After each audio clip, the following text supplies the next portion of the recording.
Hello everyone, dear students. अब हम Gauss theorem पढ़ रहे थे। कल हमने इससे पहले क्या किया, गॉस थ्योरम और उसका प्रूफ। फिर उसके बाद हमने क्या, गॉस थ्योरम से कूलम्स लॉ को डिराइव करके देखा था और उसके बाद इसकी एप्लीकेशन पढ़नी स्टार्ट की हुई हमने। आज हम दूसरी एप्लीकेशंस पे पहुंच गए, सेकंड नंबर की। ये क्या निकालना है इसमें, electric field intensity due to uniformly charge infinite sheet, flat sheet. क्या मान रहे हैं हम इसमें, एक ये इलेक्ट्रिक फील्ड की इंटेंसिटी निकालनी है। इंटेंसिटी का मतलब होता है इलेक्ट्रिक फील्ड की क्या निकालना, स्ट्रेंथ को निकालना, पावर एक तरह से कह सकते हो। किसकी वजह से, एक शीट है पूरी, और वो शीट कैसी है, इनफाइनाइट शीट है, यानी उस कितनी बड़ी शीट है पता नहीं, इनफाइनाइट शीट है, फ्लैट शीट है, वो निकालना है। तो अब हमने क्या किया, ये हमने एक शीट दिखाई, ठीक है। इसके ऊपर पूरे शीट पर पॉजिटिव चार्ज इक्वल क्या हो रखी है,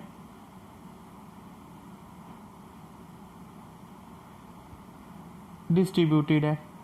अब हम ये कह रहे हैं कि इस शीट के वजह से आसपास जो है वो कैसे, मतलब कि इलेक्ट्रिक फील्ड होगी, कितनी होगी, वो हमें बतानी है, ठीक है।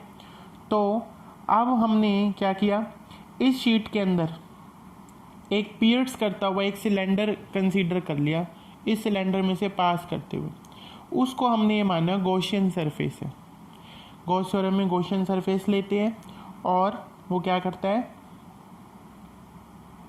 बताता है कि टोटल इलेक्ट्रिक फ्लक्स कितना है, उससे हम इलेक्ट्रिक फील्ड की वैल्यू निकालते हैं। तो इसमें हमने जो सिलेंडर लिया है उसकी टोटल लेंथ जो है वो 2r है। r तो इस तरफ है और r इसके पिछली तरफ है। शीट ये वर्टिकल ऐसे खड़ी है, जैसे हाथ ऐसे खड़ा होता है, ऐसे की बजाय ऐसे। तो इसी तरीके से ये जो शीट है वो वर्टिकल ऐसे खड़ी है, तो उसकी वजह से आधा सिलेंडर ये पीछे हो गया, पीछे वाला कागज़ के पीछे छुपा होगा, दिखेगा नहीं, इसलिए हमने वो डॉटेड लाइन से बनाया है। और जो आगे वाला है इसको कैसे बनाया, सॉलिड लाइन से बनाया।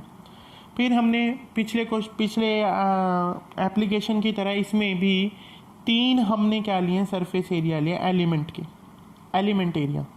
एक तो ये वाला सरफेस है, इस सिलेंडर का गोल वाला, इधर वाला ढक्कन, इसमें एक छोटा सा एलिमेंट मान लिया और उसका नाम, पूरा तो ये S1 एरिया है, ऐसे ये पूरा ये क्या है, S2 एरिया है, और ये पूरा कोई DS ले लिया। तो हमने इसमें जो छोटे छोटे एलिमेंट को कंसीडर कर लिया, इसको कर लिया DS1, इसमें लिख लिया DS2, और इसमें इलेक्ट्रिक फील्ड कैसे लग रही है, बाहर की तरफ।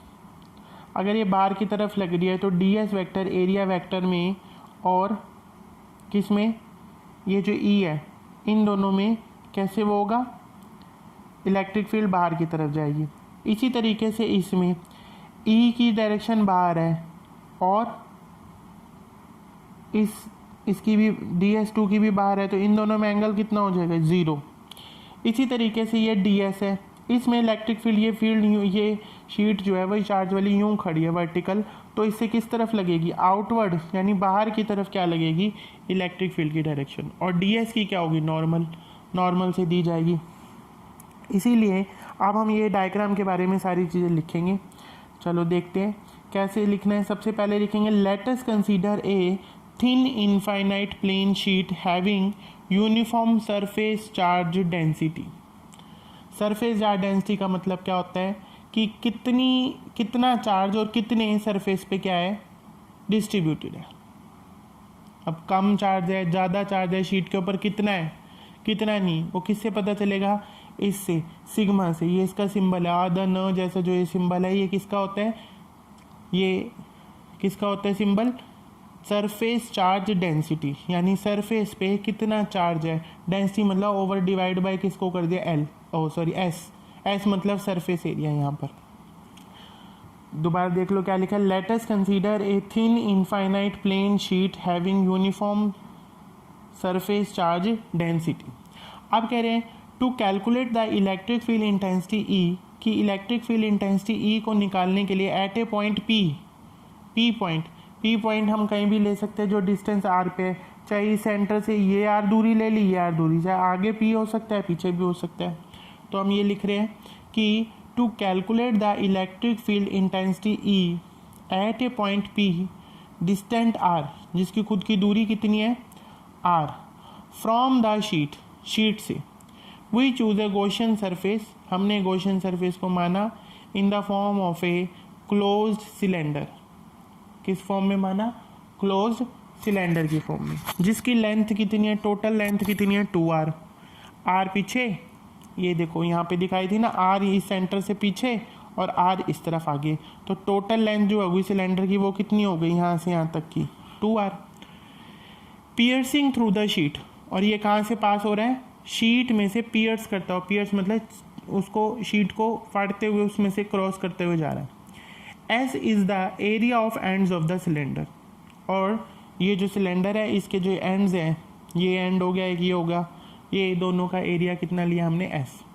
अब according to Gauss theorem, Gauss theorem की डेफिनेशन मैथमेटिकल फॉर्म क्या कहती है, E dot d S integral, और इंटीग्रल के ऊपर ये गोला किस चीज़ को बताता है कि ये जो सर्फ इंटीग्रल है कैसा इंटीग्रल है, सरफेस इंटीग्रल है। सिर्फ अगर लाइन लगी होती है तो वो कौन सा होता है लाइन इंटीग्रल, इसके ऊपर क्या लगा हुआ है ये गोला, तो ये क्या हुआ surface integral E dot d S, और गॉस थ्योरम का रिजल्ट है Q by epsilon naught. Q किसके बराबर हुआ, अभी हमने यहाँ पे सरफेस चार्ज डेंसिटी का फॉर्मूला लिखा था sigma equals to Q by S, तो बदल देंगे ये क्या हो जाएगा क्यू बाय एप्सिलॉन नॉट, और क्यू किसके बराबर हो गया sigma S upon epsilon naught, Q is equal to sigma S upon epsilon naught. अब उसके बाद E dot d S S1 plus E dot d S S2 फिर plus E dot d S S3 equal to sigma S upon epsilon naught, sigma S upon epsilon naught. तीन surface है, एक left वाला ढक्कन जो हुआ cylinder का, एक राइट वाला टॉप होता है एक बॉटम होता है, और ये कर्व्ड सरफेस, तो एक का नाम S1 रख दे, एक का S2 एक का S3। अब S1 और S2 कौन कौन से ले लिए, एक ये वाला ले लिया S1 और एक इस पे क्या लिखा हुआ है यहाँ पे देखो S2। इन दोनों में एंगल कितना है इलेक्ट्रिक फील्ड का, जब ये खोलेंगे A डॉट बी को तो क्या आएगा A B cos थीटा। इसी तरीके से इसमें इलेक्ट्रिक फील्ड और ds, ये दोनों ही वेक्टर की डायरेक्शन कैसे दिखाई लेफ्ट साइड, इसकी भी और इसकी भी, तो दोनों एक ही डायरेक्शन में जा रहे हैं, तो इनके बीच में एंगल कितना होगा 0। तो हमने यहाँ पे लिख दिया ई डी एस कोस 0 प्लस इसी तरीके से इसमें लिख दिया ई डी एस कोस 0 प्लस तीसरे वाले में कितना है ई डी एस कोस 90। यहाँ पे देखो यहाँ पे कितना है ई और डी एस के बीच में ये ई और ये डी एस, इन दोनों के बीच में यहाँ एंगल बना कितने का बना 90 डिग्री का। तो ई डी एस कोस 01 कोस 01 कोस 90 0, तो ये वाली टर्म तो पूरी 0 हो जाएगी, तीसरे वाली पहली वाली बच गई ई डी एस, ये भी बच गई E D S plus third term होगी 0 इक्वल टू किसके चल रहा है ये क्यू बाय एप्सिलॉन नोट होता है, और क्यू की वैल्यू डाल रखी sigma S upon epsilon note. तो हमने यहाँ पे इन दोनों में गॉसियन सरफेस में इलेक्ट्रिक फील्ड की वैल्यू सेम होती है, इसलिए इलेक्ट्रिक फील्ड क्या होगी कांस्टेंट, इसमें से ई बाहर आ गई, तो ये बन गया ई इंटी surface integral S1 plus E surface integral of S2 equal to sigma S upon epsilon naught. अब ds1 ds2 को हमने दोनों सरफेसेस को क्या मान लिया s, यहाँ लिखा था s is the area of the ends of the cylinder, यहाँ हमने दोनों की जगह क्या डाल दिया s और s equal to sigma S upon 2 epsilon naught. अब es और es कितने हो गए 2es equal to sigma S upon epsilon naught हो गया, s से s कैंसिल हो गया, तो E is equal to sigma upon ये 2 नीचे चला गया, 2 नीचे चला गया, तो ये फाइनल रिजल्ट आ गया E is equal to sigma upon 2 epsilon naught. तो ये इसका रिजल्ट आ गया, यानी आज हमने जो आर्टिकल किया है वो क्या है electric field intensity due to uniformly charge infinite sheet, यानी कि फ्लैट शीट। इसके रिज़ल्ट आप लोग अच्छे से कर लेंगे। ये डायग्राम बनाना है, इसमें ये शीट जो है इनफाइनाइट है, इस पे चार्ज है, इससे थोड़ी दूर ये वाला पॉइंट लिया और थोड़ी दूर ये वाला पॉइंट लिया, ये दोनों ही क्या है r डिस्टेंस पे, ये भी r डिस्टेंस पे है और ये भी r डिस्टेंस पे है।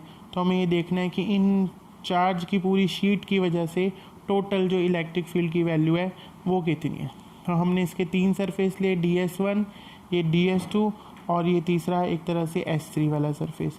इसका एरिया भी कितना है S, इसका भी कितना है S, इन दोनों का हमने टोटल करके देख लिया और हम फाइनल रिजल्ट पे पहुँचे E=σ/2ε0।